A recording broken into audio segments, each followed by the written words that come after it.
오늘 학기말 연수입니다. 학기말 연수 내용은요. 학업 성적 평가 방법 및 결과 처리, 1, 2차 지필 평가 성적 처리 절차 안내, 학기말 성적 처리 절차 안내, 그다음에 네 번째 잠깐 쉬었다가 학적 변동자, 그다음에 주문형 강좌, 반 변경 학생, 무학년제 성적 처리 안내, 그다음에 교과 우수상 등록 절차, 그다음에 올해 하반기의 주요 기능 개선 사항 안내입니다. 상반기죠. 상반기 주요 기능 개선 사항을 안내해 드리도록 하겠습니다. 학업 성적 평가 결과 관리에 대해서 안내드리도록 하겠습니다. 평가의 목표 및 방침 읽어보시면은요. 지필평가와 수행평가로 구분하여 실시한다. 다만 시도교육청의 학업성적관리 시행 지침에 따라 학교별 학업성적관리 규정으로 정하여 수행평가만으로 일부 과목을 실시할 수 있다라고 안내가 되어 있고요. 수행평가는 반드시 성취 기준에 기반해서 수업 시간 중에 실시한다라고 되어 있습니다. 그래서 작년인가요? 과제형 수행평가 하지 말라고 계속해서 안내가 되고 있습니다. 평가의 목표 및 방침인데요. 공교육 정상화 촉진 및 선행교육 규제에 관한 특별법 제8조 제3항에 따라서 학교 교육 과정의 범위와 수준을 벗어난 내용을 출제하여 평가하지 않도록 유의한다라고 되어 있고요. 특히 주의하실 것이 지필평가, 수행평가뿐만 아니라 각종 교내 대회에서도 어떤 지필시험이죠. 지필시험으로 어떤 대회를 치르는 경우에는 학생이 배운 학교 교육 과정의 범위와 수준을 벗어나는 내용으로 출제해서 평가하는 행위는 하지 않는다라고 되어 있습니다. 지필평가의 평가 운영 방식은요. 가급적 100점 만점으로 출제를 하시도록 되어 있어요. 여기서 반드시 100점 만점으로 한다가 아니라 가급적 100점 만점이라고 하는 것은 간혹 가다가 선생님들께서 그런 일이 있어서는 안 되겠지만 그럼에도 불구하고 사람이 하는 일이 실수가 생길 수 있지 않습니까? 그래서 문제 오류나 또 이런 것들이 생김으로 인해서 100점이 안 되는 경우가 발생할 수가 있죠. 그래서 만점이 꼭 100점 이어야 한다라는 그 성적 관리 규정이 이번에 그 몇 년 전에 바뀌었죠. 한 3년인가 된 것 같은데요. 2, 3년 전에 가급적 100점 만점으로 출제한다라고 변경이 되었습니다. 그래서 간혹 발생을 하고 있어요. 실제로 생기는 것으로 알고 있는데요. 문항 오류나 또는 뭐 배점의 오류로 인해서 100점이 아니라 실제 결과를 보니까 97점 만점 또는 96점 만점 이런 식으로 조정되는 경우들이 실제로 발생은 하고 있습니다.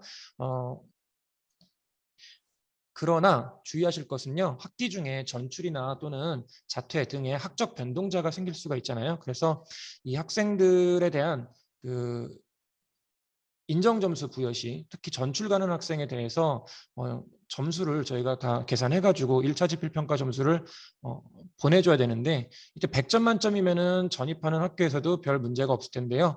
우리 학교에서 예를 들어 영어 과목에 문항 오류로 인해서 100점 만점이 아니라 1차 지필 평가가 뭐 96점이 만점이 되었다라고 하면 96점을 만점으로 했을 때에는 96분의 100을 곱해서 100점 만점으로 환산하는 점수를 전입교로 보내서 혼동이 없도록 해주실 필요가 있겠습니다. 아까 말씀드렸듯이 과제형 수행평가 하지 않고요. 주의하실 것 요거 들어갔습니다. 복수의 학생이 공동으로 수행하는 모둠 활동을 수행평가로 진행할 때에는 개별 학생에 대한 역할을 부여하고 개인별 학습 과제에 대한 수행 과정과 결과를 별도로 평가를 해야 된다. 그래서 전체 모둠으로 실행한 어떤 결과물에 대해서 일괄적인 점수를 부여하시는 것이 아니라 개별 학생의 노력, 참여도 이런 것들을 개별적으로 다 반영을 하셔야 된다는 점 안내를 드리고요. 고등학교 학업성적 평가 결과 처리입니다. 첫 번째 보시면요. 과목별 성적 일람표는 매 학기 말 교과 담당 교사가 작성하도록 되어 있습니다. 성적 처리 담당 교사가 아니라 교과 담당 교사가 작성을 하고요. 전산 처리할 경우 전산 입력하여 관리함을 원칙으로 한다라고 나와 있죠. 그래서 선생님들께서는 그냥 나이스로 관리를 하고 계십니다. 별도로 엑셀에다가 뭐 정리를 하신 다음에 나이스에다 입력을 하시는 분들도 계시는데요. 나이스로 그냥 쭉 관리하시는 분들도 계시죠. 어쨌든 간에 별도의 장부를 구체적으로 만들지 마시고 나이스에다가 일괄적으로 입력을 하시는 것을 추천을 드리고요. 과목별 성적 일람표는 지필평가와 수행평가 점수를 합산해서 아래 나오는 각 호와 같이 성적을 산출한다라고 되어 있습니다.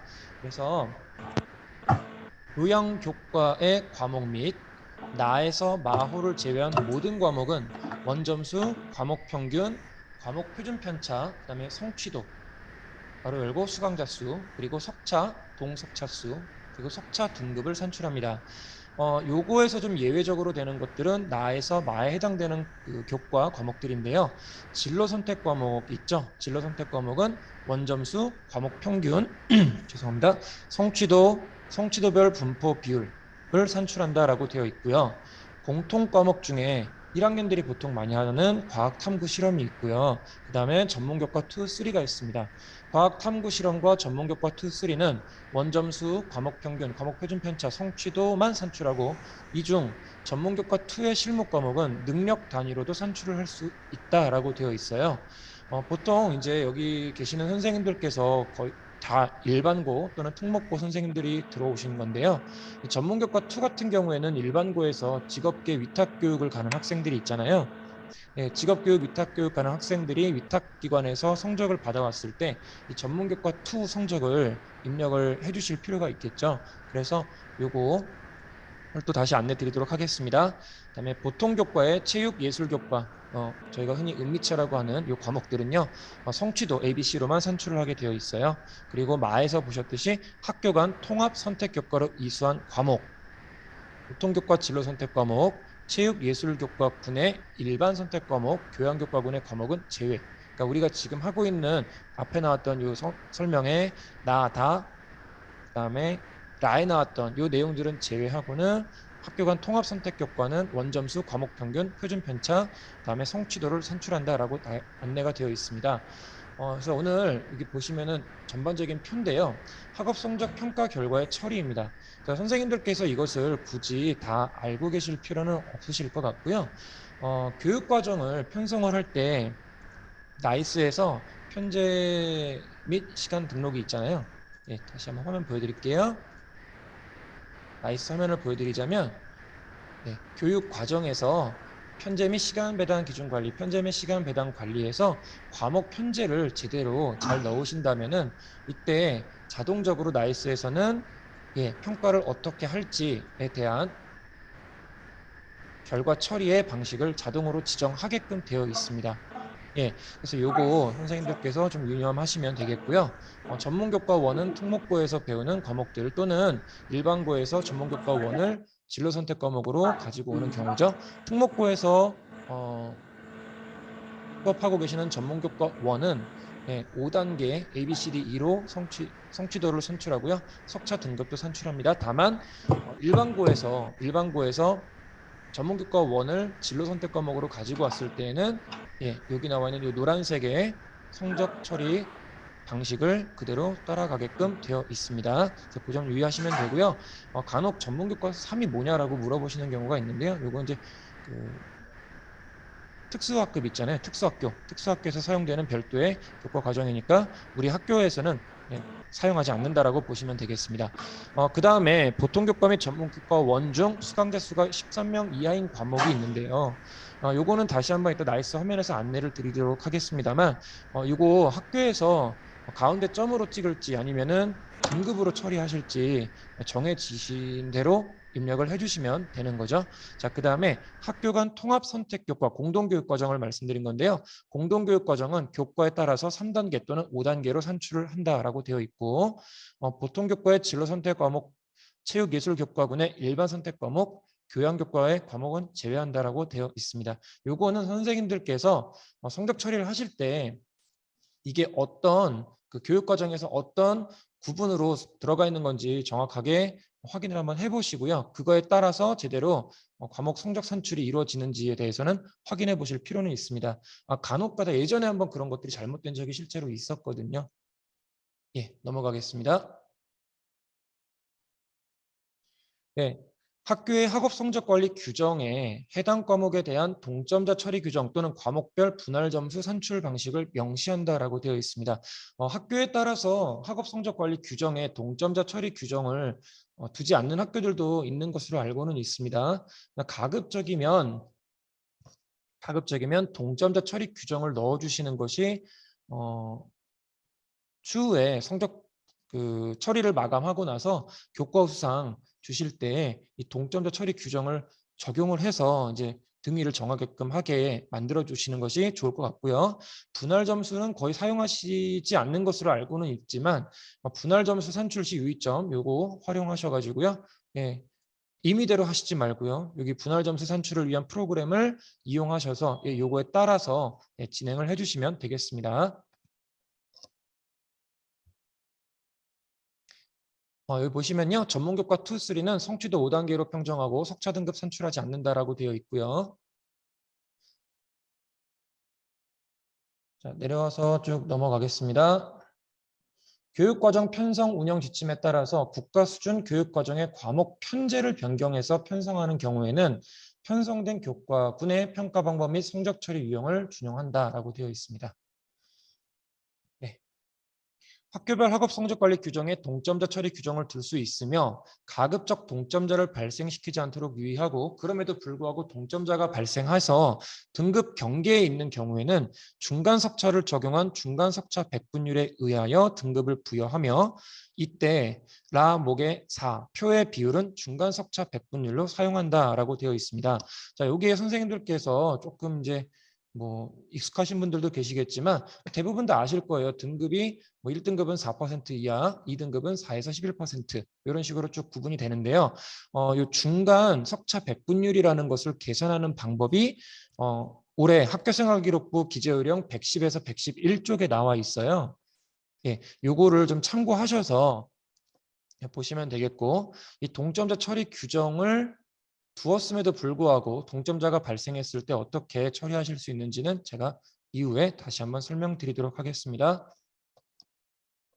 네, 선생님들께서 많이 헷갈리시는 부분이 요거예요. 성적 산출을 위한 수강자 수는 매 학기 말 성적 산출 시점을 기준으로 해당 과목을 수강한 학생 수입니다.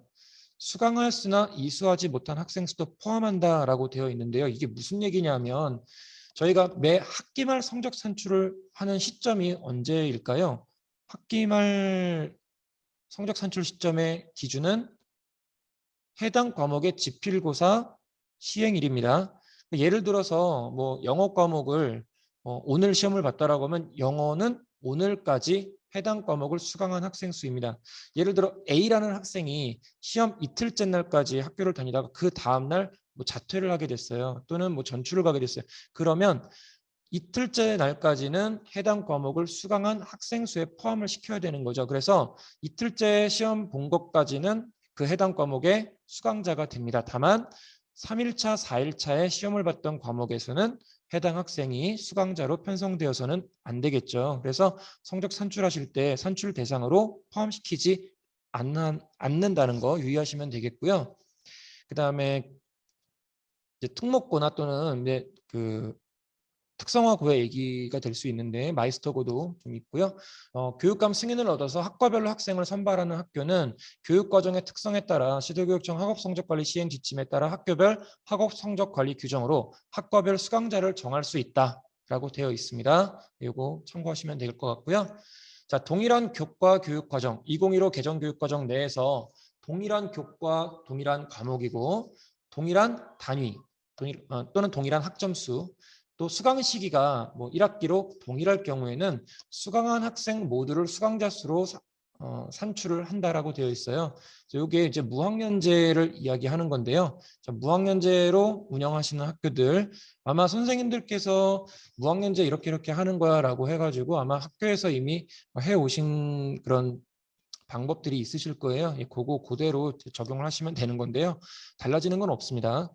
다만 교육과정 편제상으로 학습 내용과 성취 기준이 달라 평가를 달리할 수밖에 없는 경우에는 당해 학교의 학업성적관리 규정으로 정하여 달리할 수 있다. 이렇게 되어 있죠. 그래서 약간 범위를 달리한다든가 또는 뭐 난이도 차이를 둔다든가 또는 뭐 시험 문항을 서로 다르게 출제 그래서 이제 시험 문항의 출제가 다르게 된다든가 했을 때에는 별도로 산출하는 규정을 두실 수는 있습니다. 하지만 대부분 다 무학년제 운영을 또 하고 계시는 경우가 많죠. 자, 학과별로 수강자를 결정할 수 있는 학교는 여기 교육감 승인을 얻어서 학과별로 학생을 선발한 학교가 되겠습니다. 자, 그리고요. 이제 3학년 학생들이요. 1학기 마치면서 위탁 학생이 위탁기관에서 성적을 취득해서 이제 오게 될 텐데요. 위탁기관 성적을 인정을 하시면 됩니다. 그리고 이 학생들은 제적교의 성적 산출에는 절대로 포함시키시지 않는 겁니다. 예. 위탁교에서 보내오는 성적은 가끔가다 보시면요. 대부분 전문교과 2에 해당되는 그 이제 특성화고에서 배우는 과목들을 배워가지고 성적을 가지고 오는데 경우에 따라서는 일반적인 우리 보통교과 있죠. 예, 보통교과 국어, 뭐 수학, 영어 이런 쪽으로 보내오는 학교들도 간혹 있어요. 간혹 있는데 이럴 때에는 동일한 과목으로 인정해서 입력을 한다라고 되어 있죠. 다만 성적 산출이 되지 않은 과목은 세부 능력 및 특기 사항의 문장으로 이수 내용만 입력한다라고 되어 있어요. 예, 위탁 학생이 학기 말 성적 처리 이전에 복교하는 경우 제적교 성적 산출에 포함을 시켜 주셔야 되고요. 만약에 이 학생이 복교 잠깐 했다가 다시 나간다면 위탁기관 변경으로 해서 역시 성적 산출에 포함하지 않겠죠. 예, 그러나 복교를 해서 1학기 말까지 계속 학교를 다녔다라고 하면 제적교의 성적 산출 대상자에 포함이 되도록 바꿔주시면 됩니다. 자체 평가 실시 및 성적 처리가 불가한 위탁교에 위탁된 학생은 제적교 평가에 응시한다라고 되어 있어요. 그래서 보통 이런 경우가 많지는 않으셨겠지만 이제 뭐 소년원 학교나 이런 데 가 있는 학생들 보면요. 위탁 기관에서 시험을 보지 않고 본교에 시험을 이제 보기 위해서 시험지를 이제 등기로 보내달라고 하거나 하는 경우가 있습니다. 그래서 거기에서 성적을 이제 답안지를 쭉 정리해가지고 학교로 다시 송부를 하고 학교에서는 우리 학교 평가에 응시한 것으로 처리를 하게 되는 경우들이 발생을 하고 있습니다.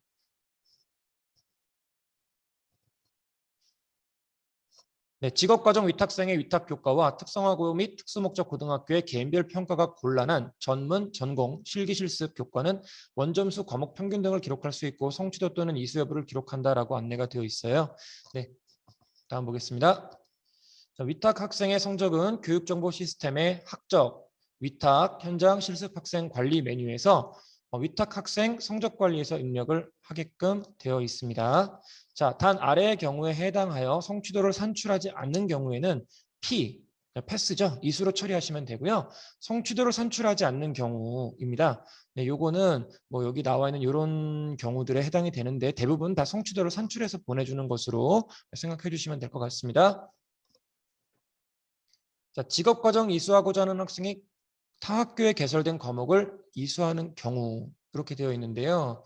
자, 요거 보시면 수강자 수는 그 과목을 수강한 학생 수로 하되 계열이 다른 경우는 구분해서 산출할 수 있다. 이렇게 나와 있습니다. 이게 무슨 얘기냐면요. 일반고 A 10명, B 10명, C 10명, 마이스터고에서 20명이 총 50명이 직업과정을 운영하는 학교에서 미용을 수강했을 때 일반 고등학교는 30명을 산출하고요. 마이스터 고등학교는 20명. 이렇게 분리해서 산출할 수 있다는 얘기예요. 제가 다시 한번 말씀드리겠지만 일반고에서는 여기 미용이라는 걸 수강하게 되면요. 얘들은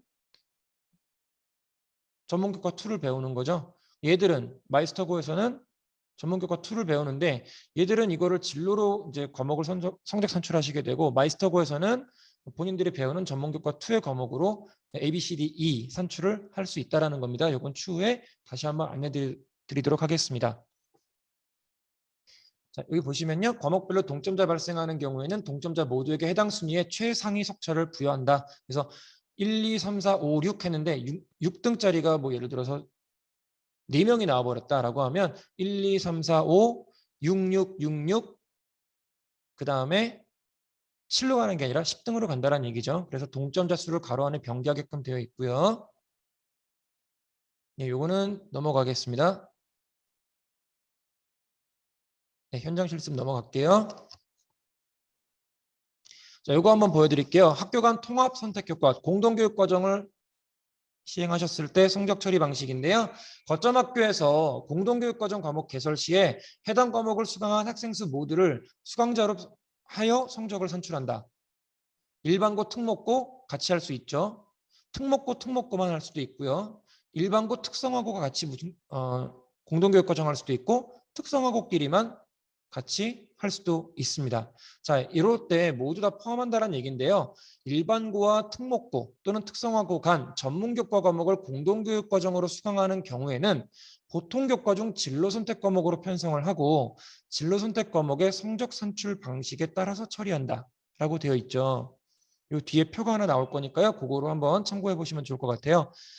산업수요 맞춤형 고등학교는 여기 해당이 별로 없을 것 같아가지고 간단하게 보겠습니다. 일반고 직업계열 학과라고 하는 것은 뭐냐면 이거 그 옛날 종합고등학교 시스템에서 종합고에 있는 특성화 학과 있죠. 이걸 일반고 직업계열 학과라고 이제 명칭을 바꿨습니다. 이런 데는요.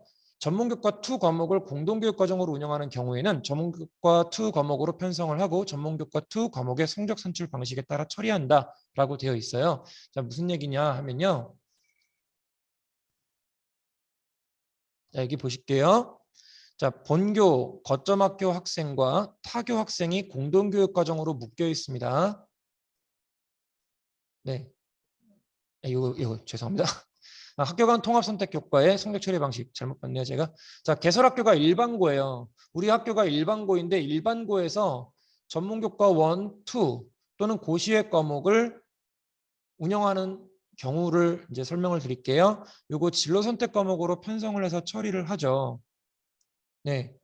일반 선택 과목, 진로 선택 과목 이런 게 있죠. 그 다음에 전문교과 1, 2 과목이나 고시의 과목은 진로 선택 과목으로 선택을 합니다. 그래서 진로 선택 과목으로 편성 처리를 하는데 편성하고 성적 처리하시는데 개설학교가 특목고인 경우가 있어요. 특목고 학생만 참여했다. 그럼 전문교과 1으로 개설하시면 되고요.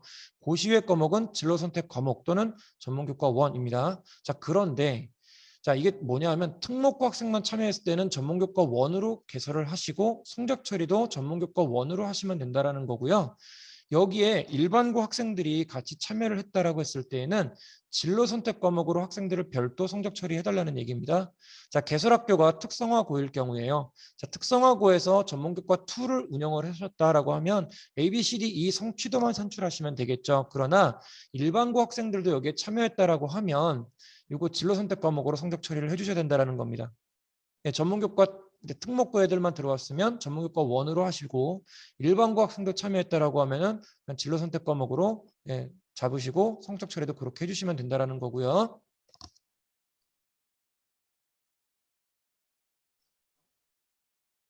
예, 넘어갈게요. 네, 채점 등의 평가 결과를 전산 처리할 경우 교과 담당 교사는 전산 처리 결과의 이상 유무를 철저히 대조 확인해야 한다라고 되어 있습니다. 그래서 그 성적 처리 담당하시는 선생님들께서 채점을 하시고 평가 결과 전산 처리를 하시는데요. 물론 선생님들도 평가 결과에 이상이 없는지 다 보고 계시겠지만 최종적으로는 교과 담당 교사의 대조 확인이 필수다라는 것 꼭 알려주셔야 되고요. 개인정보 보호를 위해서 지필평가 및 수행평가 결과는 학생 본인만 확인할 수 있도록 하며 타인에게 성적 정보가 노출되지 않도록 유의해야 된다. 그래서 선생님들께서 이 성적 조회 하셔가지고요. 학기말 뭐 이렇게 성적 조회하시고 아이들한테 확인을 이제 받으시게 되는데 학교에서 간혹 가다 보면 그냥 이제 교실에다가 자 이거 성적표 여기다 사인해갖고 갖고 와라라고 하시는 경우들도 있었어요. 최근 들어 이제 그런 일은 많이 없는 것으로 알고 있는데요. 실제로 그렇게 됐을 때 개인정보 유출이 될 수 있다는 것 유념하시고 개별적인 개인별 성적 일람표를 활용하셔서 다른 학생에게 성적 정보가 노출되지 않도록 유의해 주실 필요가 있다는 점 안내를 좀 드리도록 하겠습니다. 요거 어디 있냐면요. 나이스 성적 들어가셔서 성적 조회 보시면 개인별 성적 일람표 조회라는 것이 있고요. 요게 지필평가, 수행평가, 학기말 탭을 활용해서 각각 보여주실 수가 있습니다. 네. 그래서 예전처럼 저희가 뭐 지필평가, 수행평가, 또 학기말 이렇게 해서 뭐 세 개의 그 성적 일람표를 출력은 하되 학생들에게 일일이 확인을 다 사인을 해라라고 이제 하지는 않고 있는 것으로 알고 있어요. 그러니까 다양한 방법으로 학생들에게 확인은 시킬 수 있도록 한다라는 게 규정이고요. 사인을 받아야 된다라는 규정은 별도로 없습니다. 그래서 그 점 유의하여서 진행해 주시면 되겠고 개인별 성적 일람표 잘 활용하시면은 아이들이 본인 성적을 열람하는데 큰 어려움은 없을 것으로 보이고 개인별 개인 정보도 노출되지 않을 것으로 보입니다. 여기 보시면은 성적 있고요. 개인별 성적 일람표 조회에 지필, 수행, 학기말 탭이 각각 존재합니다. 여기에서 개별 학생에 대한 성적을 확인시키실 수가 있습니다. 성적 처리 및 학생 확인이 완료된 지필평가 학생 답안지는 성적 산출의 증빙자료로 5년간 보관한다라고 되어 있죠. 이게 5년이 졸업 후 5년은 아니고요. 생산 날짜를 기준으로 했을 때 5년입니다. 그래서 보통 이제 1학년 때라고 한다면 1학년 때 만들었다라고 하면 졸업 이후에는 한 2년 정도가 되겠죠. 그때까지 보관하셔야 되고요. 성적 처리가 끝난 지필평가 학생 답안지와 함께 문항정보표와 출제 원안지 등을 당해 학교에 5년간 보관한다. 이렇게 되어 있습니다.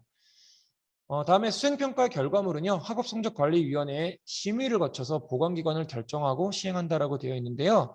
뭐 예를 들어서 미술 교과 같은 경우에 뭐 수행평가의 결과물이 뭐 이렇게 큰 어느 뭐 소조 작품 뭐 이런 것들 조소 작품 만들 때에는 굉장히 좀 보관이 어렵잖아요. 그래서 이런 것들은 당해 학년도 끝나면 직접 폐기할 수도 있다라는 그런 근거 규정을 만들고 폐기하실 수 있다라는 거 안내를 드립니다.